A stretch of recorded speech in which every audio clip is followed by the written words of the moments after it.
ಹರಿ ಓಂ ಸ್ನೇಹಿತರೆ, ನಾನು ನಿಮ್ಮನೆ ಹುಡುಗ ಯೋಗ ನರಸಿಂಹಮೂರ್ತಿ ಮಾಡುವ ನಮಸ್ಕಾರಗಳು. ನಾವು ಈ ದಿನ ಸಾಲಂಬ ಶಿರ್ಷಾಸನದ ಪ್ರಕಾರಗಳನ್ನು ಅಭ್ಯಾಸ ಮಾಡ್ತಾ ಬರೋಣ. ಈ ಆಸನ ಅಭ್ಯಾಸ ಮಾಡೋದ್ರಿಂದ ಮೆದುಳಿನ ಭಾಗ ಚುರುಕಾಗುತ್ತೆ ಮತ್ತು ಜ್ಞಾಪಕ ಶಕ್ತಿ ಬರೋದಕ್ಕೆ ಭಾಳಷ್ಟು ಉತ್ತಮವಾದಂಥ ಆಸನ ಅಭ್ಯಾಸ ಸಾಲಂಬ ಶಿರ್ಷಾಸನ. ಮೊದಲಿಗೆ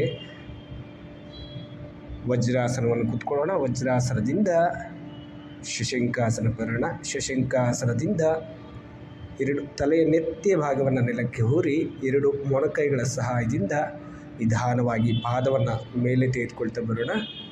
ಸಹಜವಾದ ಮತ್ತು ದೀರ್ಘವಾದ ಉಸಿರಾಟ ಕ್ರಿಯೆಯನ್ನು ಮಾಡ್ತಾ ಬರೋಣ. ಪಾದದಿಂದ ಹಿಡಿದು ತಲೆಯ ನೆತ್ತಿಯವರೆಗೆ ಇಡೀ ಶರೀರ ಸಂಪೂರ್ಣ ಸರಳ ರೀತಿಯಲ್ಲಿ ಇರಲಿ.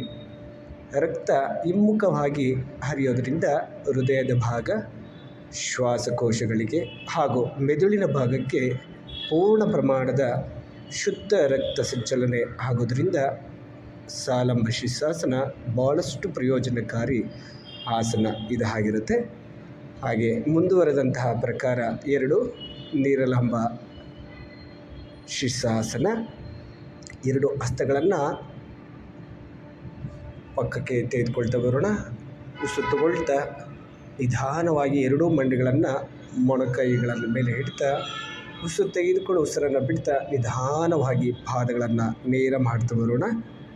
ಸ್ಥಿತಿಯಲ್ಲಿ ದೀರ್ಘವಾದ ಉಸಿರಾಟ ಕ್ರಿಯೆಯನ್ನು ಮಾಡ್ತಾ ಬರೋಣ.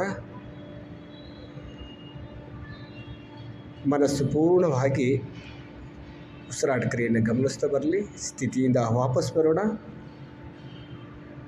ಪಾದಗಳನ್ನು ನಿಧಾನವಾಗಿ ಕೆಳಗಡೆ ಇಳಿಸಿ ಅಲ್ಲೇ ಶಶಂಕಾಸನದಲ್ಲಿ ಅಥವಾ ಲಘು ವಜ್ರಾಸನದಲ್ಲಿ ಅಲ್ಲೇ ವಿಶ್ರಾಂತಿ ತೆಗೆದುಕೊಳ್ಳೋಣ.